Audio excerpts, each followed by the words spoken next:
Hey, it's Doug with an opportunity to catch up with Dr. Shane Stanford. We're going to talk about Journeywise and many other things.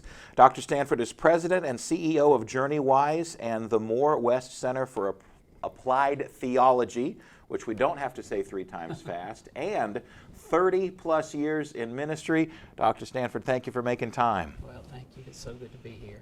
I guess I'll start with the title, Journeywise. Yes. There's a story there. There is. My mother's mother, my grandmother, had a pretty rough life. My grandfather was killed in a terrible accident when my grandmother was pregnant with her 4th child.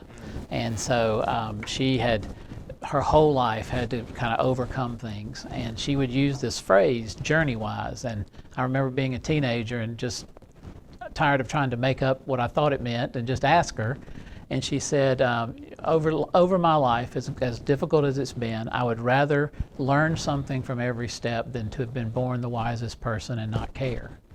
And so she really was the person who, in every circumstance, every situation, she learned from good and bad and made her life better as particularly a witness for her faith. She was a very faithful follower of Jesus and absolutely loved her family. She was a teacher for 40 years and loved children, and so she's really been one of my heroes about how to face life. And through my life, I've had some difficult things that I've dealt with. Those words have come back many times. So a lot of times people come across labels and then they think they know something about that label. Help us understand a label that you've carried for quite some time when it comes to the medical side of your journey. Yes, I was born a hemophiliac, which most people know us as free bleeders or people who don't clot. But one of the other problems we face is that we don't heal well. And so anytime I would sustain an injury, I still deal with that injury in some way or another through something they call microfiber bleeds. So my whole life I've dealt with different things related to just, becoming an older and older person dealing with those injuries. But they came up with a medicine in the late 70s that was supposed to be the miracle medicine called Factor VIII. And the problem was it was made of human blood donations. And it would take about 30 different donations to make 1 dose of the medicine for me. Wow. And I would probably, because I was not a very good boy in terms of doing all the things that a hemophiliac should not be doing. I did all of those and enjoyed every bit of it, but there was a lot of pain involved. And so I was taking probably 12 doses every time I would get injured. And so that's 360 different donors. Well, in 1986, they discovered I was HIV positive. And then 2 years later, I found out I was hep-C positive, contracted from the medicines used to treat the hemophilia.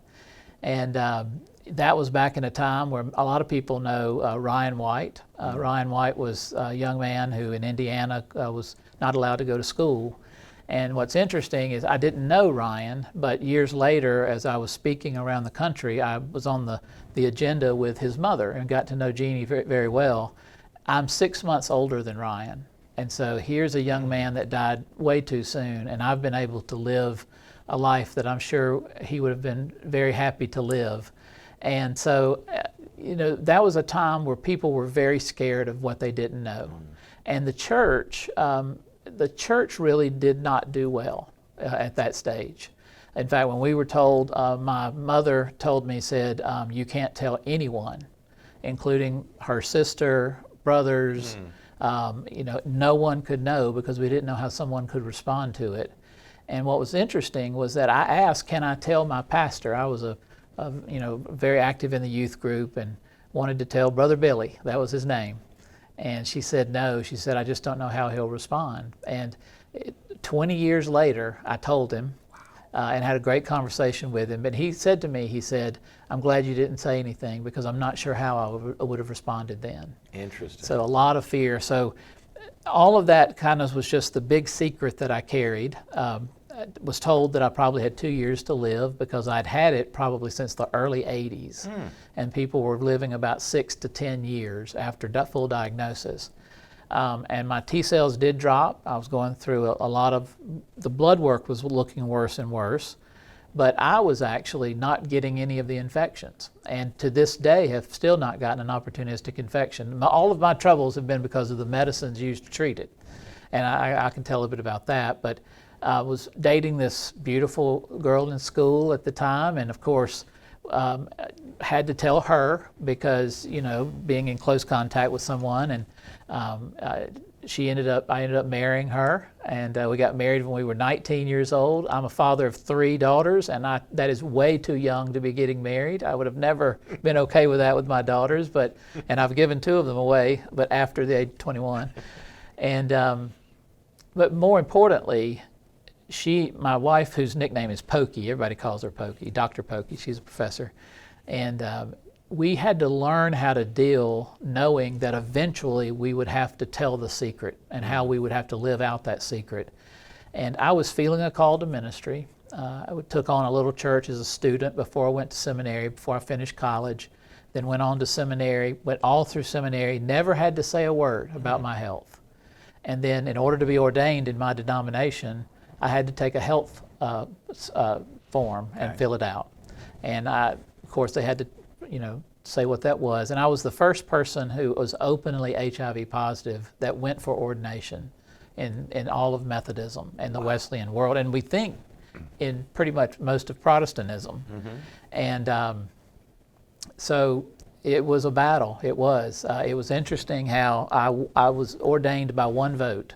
It was like 19 against and 24. Wow. And so I thought, wow, we've done it. We made it. I'm going to be ordained. The first thing that the guy told me, who was in charge of the pension and insurance plan for our conference, said, you know, just don't get sick. Please don't get sick. And I was thinking, well, gosh, he really is worried about me.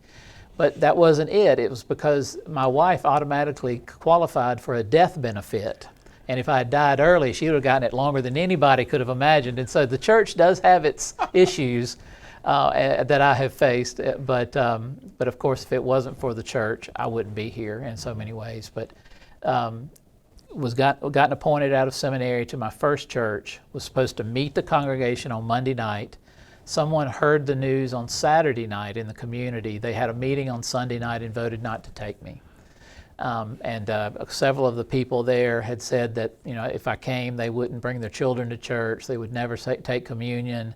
That one guy threatened to burn down the parsonage, and so here I am, you know, a 24-year-old pastor who's just gotten ordained and gone to seminary, thinking, okay, God, I'm ready, and that really wasn't the plan that I was supposed to live out, and so I ended up going to be a church planter. But decided right off the bat, and the reason I had to be a church planter is because they didn't know where to send me. They didn't know anyone that would take me. And so I went to this little community outside of a town called Hattiesburg, Mississippi, in South Mississippi. And the first thing I did was go down to the local newspaper editor and said, hey, I'm HIV positive. I'm coming to town to plant a church. You may want to do an article on me. And she did, yeah. And so I'm on the front page, and of course people thought I was crazy, but I thought let's get it out. Let's talk about it up front. Don't hide anyway. I'm tired of secrets in my life, and ended up planting a church that to this day I still love and adore. It's a great place. I have gone on to pastor a couple of other places, Florida, and then I pastored for over 12 years in Memphis, Tennessee, before the Lord called me into this. And there's a lot in between that story, but I think the gist that I love to tell people through the story is every step, every intersection, every yield point, every stop sign, every detour has taught me something. And I've learned not just how to deal with my issues as a HIV positive, hep C positive hemophiliac, but I've become a better pastor. I've become a better husband, a better father. And that's why I believe so much in this book, and what we've done here is that the book deals with the Beatitudes. But what I discovered was, with the help of a lot of great scholars, was that the Beatitudes really are the journey values of Jesus. Everything else he teaches in the New Testament and the Gospels can find their way to fit back into one of the 8 blessings. And so it really is a way to start plotting out what it means to live and to follow Jesus. Yeah, so Journeywise, redeeming the broken and winding roads we travel. If anybody's had a crazy journey. It's been your journey. It's also fascinating for me personally. The church I'm attending is unpacking this right now. Oh, wow. So it's Yes. interesting for the Sure. timing. Sure. So talk about that, the idea of the Beatitudes, because even you talk about all of the blessings are not for things that we really want, like being poor and being these other things. Well, Jesus takes those 8 blessings, and they're sequential. I don't think many people understand that 1 builds to 2, and 2 builds onto 3, and 4 builds onto 3, and so forth.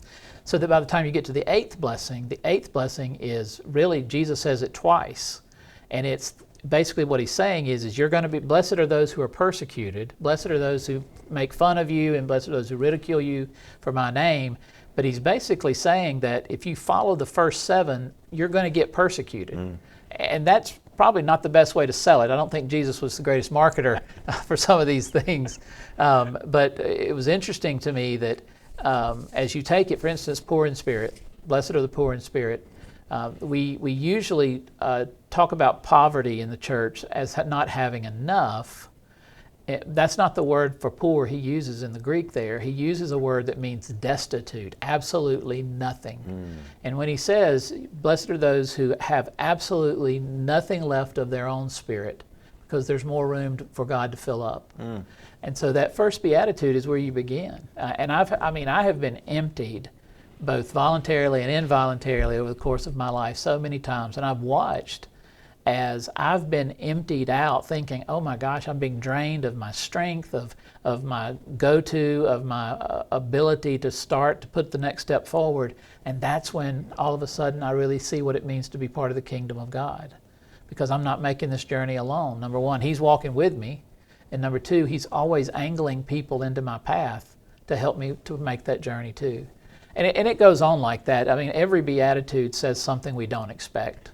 Hungering and thirsting. Yeah. The words he uses for hunger and thirst are the words not like I get, I'm hungry, I've had 2 meals, I haven't had my third.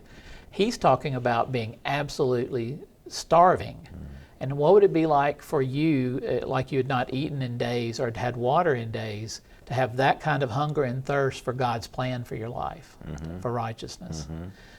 It's better to be a peacemaker than a peace lover. It's easy to say we love peace, but what does it mean for you to actually make peace in your life? And that just goes on. And it's just a beautiful way to see Jesus. That's the thing that I want more than anything else in my life. I've pastored the large churches. I've written books, and I love my writing life. But the most important thing to me is to help people get on a journey with Jesus. It has sustained me. It saved me in more ways than I can count. And that's what I want for people to experience. What was it like in the beginning part of your journey when you were the 24-year-old, I believe you said, and you thought you were getting in and they voted you out? Anger, resentment? What were you talking to God about? I had this overwhelming sense of being at war with time. Because I was always an ambitious young man. When I was in high school, I ran for class president. I wanted to be captain of the golf team. In college, I did the same things. And so I always wanted to do the very best that I could do, no matter what it was. And so when they ordained me, in the back of my mind, I'm thinking, wow, they've taken a chance on you. You need to work extra hard to prove that you weren't a risk. And so what I did, which I think a lot of people do in the church, is I spent, and especially as a church planter, which I think is the hardest thing you can do as a pastor, having done it and seen my friends go through it, I just absolutely gave my whole life to it, and at the expense of my marriage. My marriage, we went through a very difficult time that we talk about in the book, right after maybe year 4 or 5 into starting the new church. And we had to come to a conclusion about whether we were going to stay together or not. And I kept thinking to myself, wow, the Lord's angled us together. My wife had gone through some real difficulties as a young child. She had been molested as a 2nd grader and had faced a lot of those issues. And her path and my path angled together, and God had put all this together. And all of a sudden, we're gonna mess it up. We're gonna give up this beautiful thing that we have. And so we worked at it, and of course our children came along during those times, and we were reminded of the fact that we are not enough. I can't save my marriage, you can't save your marriage, but I know the one who can. And that's what really, so I was at war with time and had to come to grips with the fact that no matter what today may bring, I wanted to make the best of it. My grandfather, who's my, he was my father's father, not my mother's grandmother, or married there when what I was saying earlier. My grandfather, I was the apple of his eye. I was the oldest grandchild, the only grandson out of six granddaughters and a grandson. And he got me off to the side one day after he had found out, and they didn't tell him immediately about my HIV status. And he looked, and he wouldn't even say the phrase. He was just an old farmer, dairy farmer, just a good old guy, but solid as a rock. And he looked at me and he said, "So what you going to do with this thing?" That's how he said it, this thing. And I said, "You know, I don't know if I have any choice." He said, "Oh, you have a choice." He says, "You have a choice right now." And I said, "Oh, well, I'd love to hear this." He said, "Well, you can get in the corner and feel sorry for yourself, and you can cry." And he said, "Son, I love you so much, I'll get in the corner and cry with you." But he says, "I think you're going to make every day count. You're going to make every day matter. And no matter how many days any of us have, isn't that the least that we should try to do?" In hemophilia, when you grow up in hemophilia, the Hemophilia Association would put you in regional chapters around the country. There were 13 of us who were in the chapter where I grew up. I'm the only one who's still alive. Everyone else has passed away either from the hepatitis, liver failure, or from full-blown AIDS. And I sit there thinking to myself, what a responsibility I have as a person who is the voice that's alive. And I don't ever want someone to think that the only way that you can experience this wonderful grace is to go through something like I did, because I wouldn't wish this on anyone. But I also would not give it away because it has shaped me into who I am and to who I need, not who I need to be, but who I need. And that's a difference. Wow. Wow. Yeah, I think so many times I look at people and I marvel and I go, they had to drink from a cup that I would never want to drink from. But I don't often think about, I don't know if blessings are the right word, but that as obviously God's going to bring beauty out of the ashes. So to hear you say you have that and you wouldn't do it any other way is very sobering. Well, I used to have a lady in my first church the church we planted, and she would come up to me and she'd say, "I'm praying for you." And she always wanted to anoint me with oil. She anointed me every Sunday. And she would say, "One day you're going to thank God for this, for these struggles." And I thought to myself, no way am I ever going to say thank you for them. Now I'll get through them and I'll do them, but she was right. And the day came about 8 years ago. I know exactly where I was. We were on a trip to Mexico. We would take our church would go down. We built houses during the week and we built great community over 30 years of doing this in this community. And the pastor's wife knew that I was going through the liver treatments and going through a lot of struggle trying to get cured, which I am, of hepatitis-C, but it took 108 weeks of chemotherapy. Wow. But I was going through all that. I was feeling sorry for myself, which, it's never a good look on anybody. And her name, we called her Pastora. And she said, "I want to pray for you." Because I would preach on the middle of the week service, and they would use an interpreter. And she said, "I want to pray for you." And I could tell she got out the oil, and she was coming after me to anoint me. And I saw that her 2 sons moved behind me. And I thought, oh my gosh. I grew up in a very traditional church where if you raised your hand, they thought you had a question. Right. They didn't think you were praising God. And I thought, she thinks that she's going to put me out like Benny Hinn or someone, one of the healers, you know.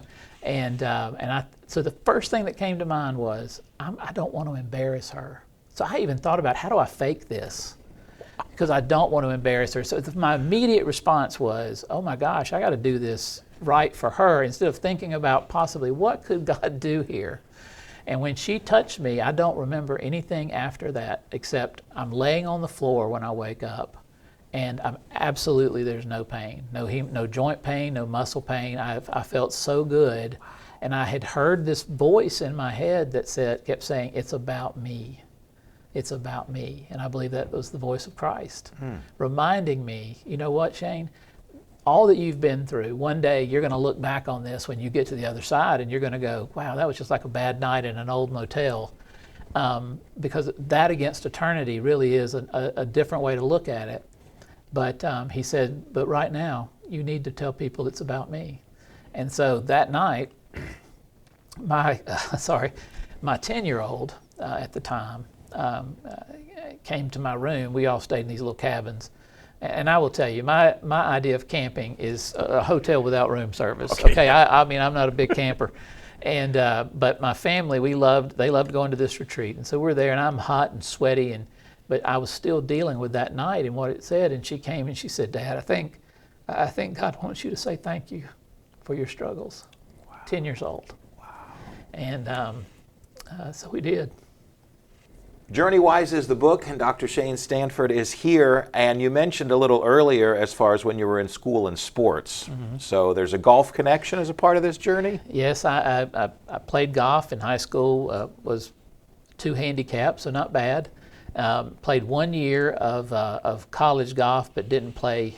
Never made the squad. I was going through some eye trouble, which I had an eye disease. I had a smorgasbord of fine diseases. All right. Growing up. You're all in with these diseases. Oh, well, I mean, there's not much I can do about it. So I had an eye disease and had to have corneal transplants, and that shut my golf game down. And so now I just play for fun. But I had to lose this eye 2 years ago because of a hemorrhage behind it, a hemophilia hemorrhage.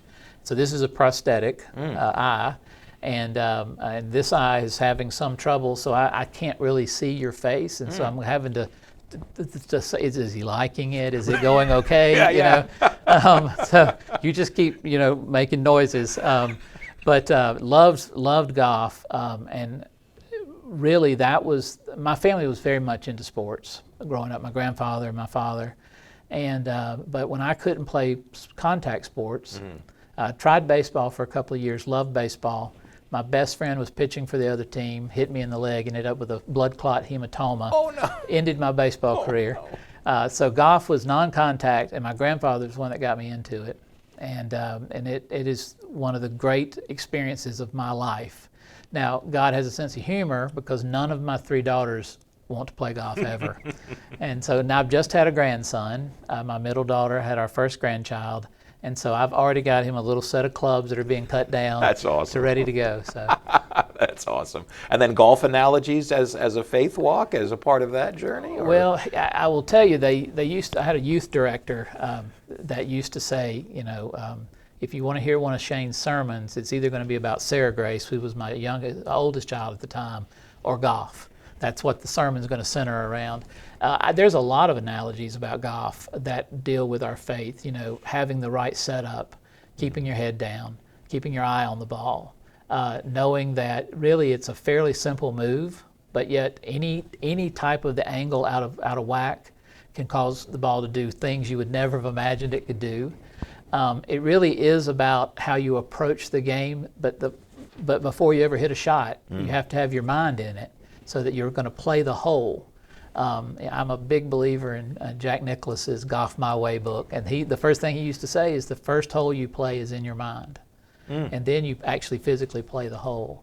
And I just think of so many pastors out there and so many people who are and they're believers and they're following Jesus, and yet they're slicing it off in the woods, or this duck hook comes up from nowhere, and they're thinking, oh God, I'm doing everything I'm supposed to do. I've heard golfers say this to me. I'm doing everything I'm supposed to do. I have the best equipment.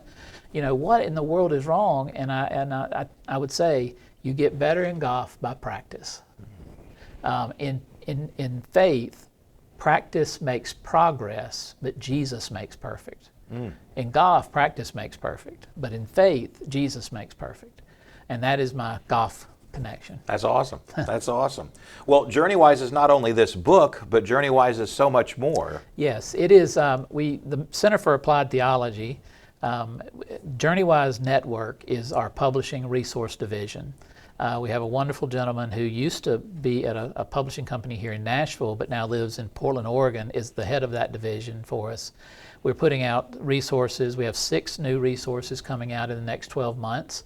One that goes very much with this. This is a taste of what we believe following Jesus is like. But we've also created a 360-day journey with Jesus where we take all the Gospels in the first chapter of Acts and put them in chronological order. And in 360 days, we give you 5 rest days, but 360 days, 4 90-day books, you actually go through all the Gospels in chronological order, following and walking with Jesus. Wow. We have the scripture, we have a walk with Jesus devotional, we have great questions, a prayer. Along with that, we have 52 Bible studies on the weeks, the scriptures that you would have read during the week. We have sermon starters, we have all these things so that churches can do this together. And we just finished beta testing it at a very large church in Montgomery, Alabama. And when we got the review back, the one thing they kept saying I thought was so amazing was it brought our congregation together in ways we could not have imagined were even important, because everybody was reading the same scriptures, doing the same thing in Sunday school, hearing the same things in your sermons. The youth group was doing it. They had a children's version that was doing it. And it just reminded me that other than when Jesus, I wrote a book several years ago about the prayers of Jesus when he went away to pray. The number one thing that Jesus prayed for was not for resources or for even people to come to know him. It was for unity of the disciples, because he knew that one day he would not physically be with them. And how could they find unity? And that's what I love about what we're doing at Journeywise and at the center. All our ministries are centered around a mission statement of helping people along the way to love Jesus and love like Jesus. That is all we're trying to do. And that really is what I'd like to spend the rest of my life doing.